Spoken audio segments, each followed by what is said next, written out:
everyone, welcome to Morning Laziness. This is Nilima Keyes, and today we are bringing to you an interview session with Mr. Nick Thorsch. Morning Laziness is an online magazine dedicated to women. It showcases various articles, personal life stories, and interview sessions on different matters concerning women. And today our interviewee, Mr. Nick, happens to be the founder of Share to Seat. So let us welcome our interviewee. Hello, Nick. Hi, thanks for having me. How are you doing today? I'm doing great, thank you. How are you? I'm doing good too. Now, since you're on board with morning listeners, how do you normally begin your mornings? Are you an early bird? You know, I was not a early bird for the longest time, especially going through school. I was the definition of morning laziness. Why? Because I did not look forward to going to school and getting taught things that I thought weren't useful to my life or to the world. You know, I saw my dad when I was growing up building a business like Kidmania in Australia, which is basically an indoor playground. And I was like, when do I get to do the fun classes? So I've had to basically rewire myself and go, what do I look forward to tomorrow? And that helps me get more excited about waking up early and getting out of bed in the morning. Interesting. So what made you smile today? Well, I actually just had a call with a couple of our wonderful collaborators. We're talking about, our 2022 plans and strategies. And, basically it's a point of, I think all of humanity is currently at a point where we're at a point of like, do we just run away to the jungle and go live in a forest for the rest of our lives and not care about the world? Or do we go bigger and start to care about the world? So that's how I started my morning. Right. Now, since Christmas is around the corner, what are your plans for this year's Christmas? Christmas, yeah. Well, it's raining here for the next week. So, we're going to be spending it inside. Spending with family, obviously. We've got some Christmas decorations set up right now in the house and some Christmas presents. Speaking of laziness, I have a little bit of Christmas shopping left to do, admittedly. So I'll be doing that right after this call. Right. Now, talking about climate change, what are your thoughts on the recent COP26 climate summit? Yeah, I mean, it's like you said, it's the 26th climate summit. Quite frankly, we could have solved climate change by now if the world leaders were serious and made the right moves. We shouldn't have had 26 summits. If the world leaders got their act together and made plans and kept their commitments, we would have had one summit and we'd be all happy by now. So the fact that, we have ice sheets that could potentially break off and melt in Antarctica over the next 5 years, and we've had 26 COP conference party events, chances are we're going to have the 31st event with a new ice chunk floating around in our oceans, unless if some dramatic change happens. And I think that's got to come bottom up from the people. Do you lead a sustainability-oriented vegan lifestyle? Yeah, really, like as I've really thought deeply about these subjects and read books on it, and also considered what it takes to create positive change in the world, I realized it's got to start with me, right? We could talk about it all day long, but certainly if I'm not changing, then how can I expect anyone else to change? As some of the great sayings go, be the change you wish to see in the world. We are our own example. So, I can't, say one thing and do another and be a hypocrite, then no one's going to believe me. So, I've actually really worked hard on trying to change some things about my thinking, my diet, et cetera, et cetera. And, it's actually been a wonderful journey. There's actually a grocery store right across the road from me called Barron's, and it's kind of like a Whole Foods. They have a wonderful salad bar, they have a hot bar, they have an olive bar, and it's like $6.99 per pound. And, salad can be relatively light, if you're just having, lettuce or spinach or things like that, but it doesn't have to be boring either.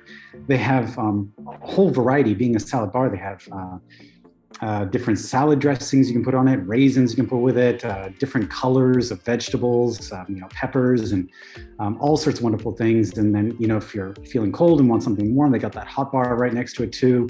So you can get some like warm corn or some warm potatoes, right? All these things that we can relate to. They also have a warm soup bar too. So you can get, either vegetarian soups or chicken noodle, whatever you prefer. So I've actually found it to be a wonderful journey.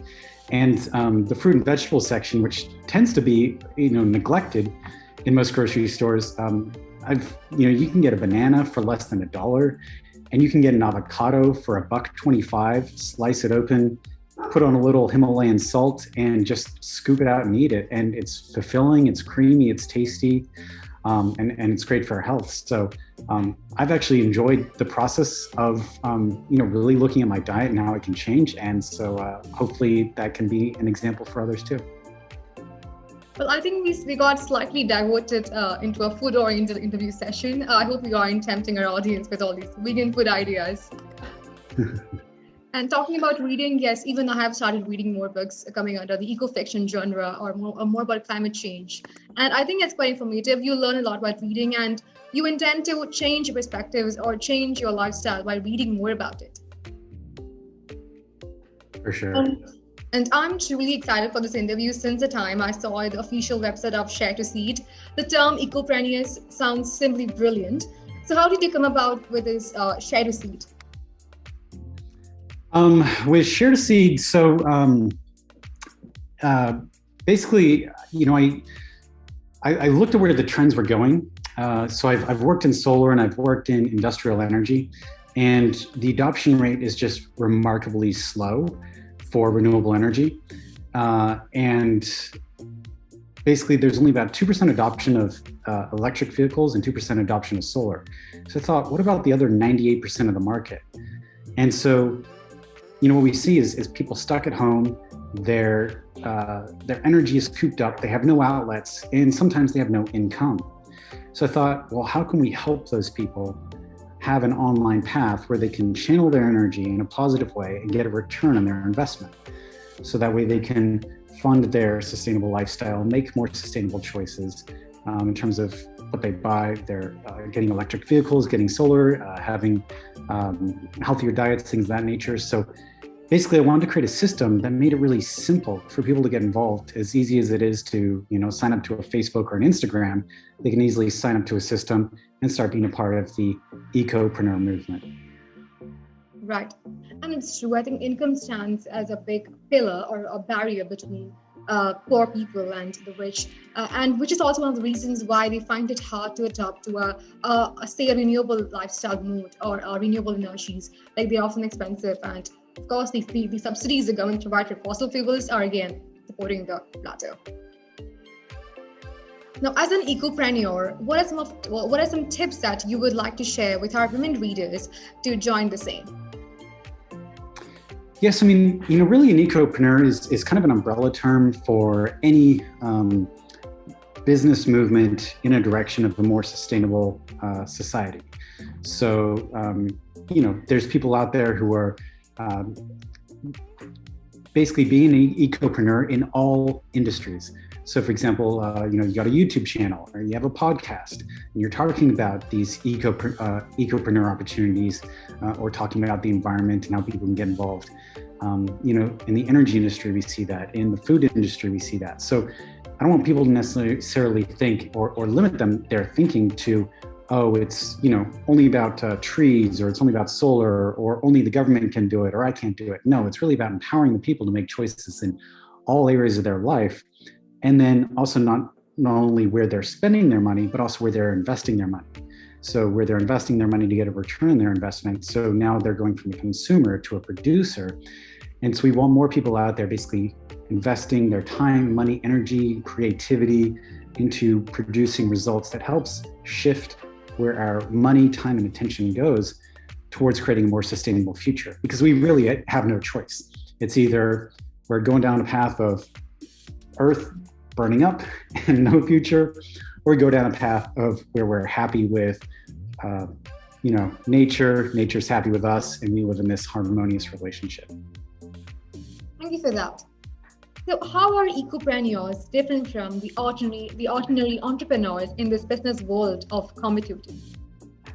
That's a great question. Yeah. So, entrepreneurs, their primary motive is profit. So, you can look around in different industries and you can find many different examples of ways to make money.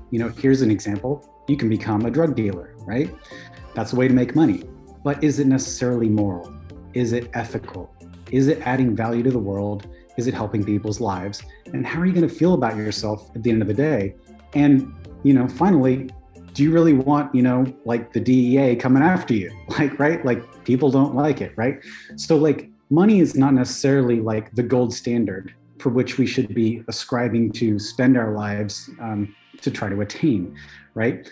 So I think Ecopreneur really adds in that moral, ethical, and humanitarian aspect to it, where it really says really consider the impacts of how you're making your money and go about it in a way that, truly makes people not only feel better, but is doing it in a moral, ethical way that's truly elevating society, and the end results are so much better. And it weeds out a lot of different, probably a vast majority of business opportunities out there.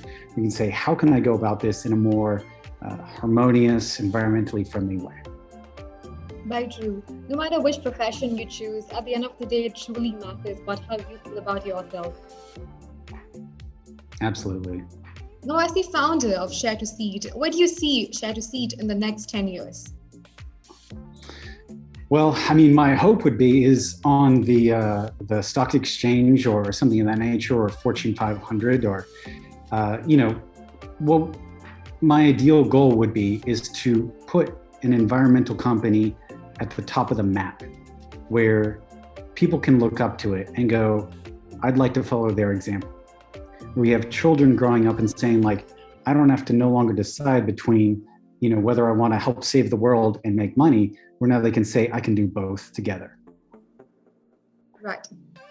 The urgent need to voice for climate change is becoming indispensable nowadays.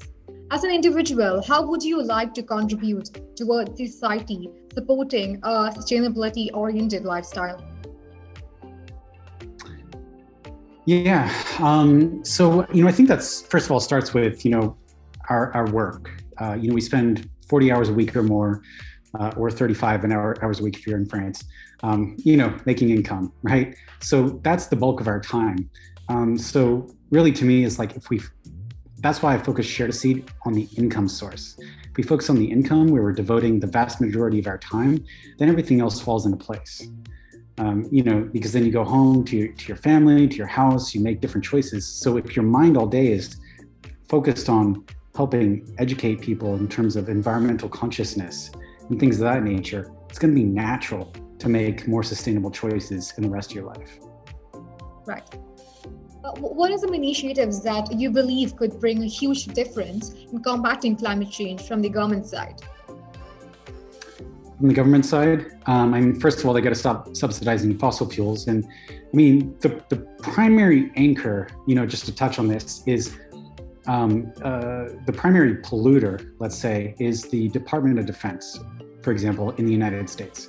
And all of their machines, their ships, their tanks, all of that is fossil fueled, right? So until those become renewable energy, which that's going to take some time, the government, feels justified in spending public money to subsidize fossil fuels, because otherwise it would cost more to run the military, right?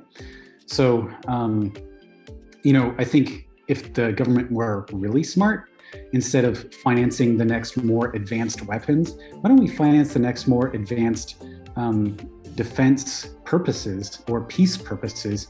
If you're still going to have a Department of Defense, at least make it renewable, or create a Department of Peace that makes the Department of Defense no longer necessary, right? That's the crux right here. Very interesting. I had worked with this NGO previously, and we were trying to bring about this initiative. But initiating, we could bring about the fundamental rights for trees. We do have something called the fundamental rights in our constitution for us human beings, right? So why don't we put up one for trees as well? If a tree is standing there, it has got every right to stay there, and you cannot going to stop it off. So something that could come up, and we were thinking about it. Yeah. Well, I'll touch on that. So lawyers this year actually around the world collectively agreed on a term for ecocide, a legal definition for ecocide, which basically means the intentional, willful destruction of the environment. So now that we have a legal definition, there have been cases that have been brought against companies that have been committing ecocide already. Now I think we're going to start to see more steam build in the legal realm, where lawyers are going after these big companies, winning big cases, winning big money, and that's going to start to scare off, these fossil fuel companies, loggers, variety industries. And so either they're going to be eco-entrepreneurs by flow or force. Right. Now, how do you balance family and work life during the pandemic? Well, during the pandemic, it forces you to stay at home, right? So you basically have to spend time with your family. And if you're going to spend time with your family, might as well get along with them because you're all cooped up together, right? So, I think really the key is it's really focused us on, what are our values and what are our priorities? Because, if the rest of the world isn't available to us, you can't go to Disneyland, you can't drive around anywhere, you can't go eat out. Well, the home is where the heart is, right? Make your home feel good, and then everything else flows from there. Right. Lastly, what do you think this world needs the most? Better leaders. It's interesting, to see so many young, intelligent people coming up, yet their voices are, they get muted, right? And I think this is true for different genders and different races and things like that. And the world leaders are individual people with limited capacities in terms of their own brain power and empathy and their own worldviews and perspectives and experiences that they've been through. And they're only capable of processing so many voices at one time. I think if we distributed power more equally to people who are in a better position and better point of view to be able to lead positive change in the world, it would take pressure off the world leaders to make their job easier for sure, and it would put the power into the hands of people who are more appropriate of making the positive changes. Right. So on that note, we have come to the end of this interview session. Thank you so much, dear audience, for watching the entire session. And thank you, Nick, for patiently answering all our queries and being with us today. It really means a lot. Thank you so much. Thank you for having me.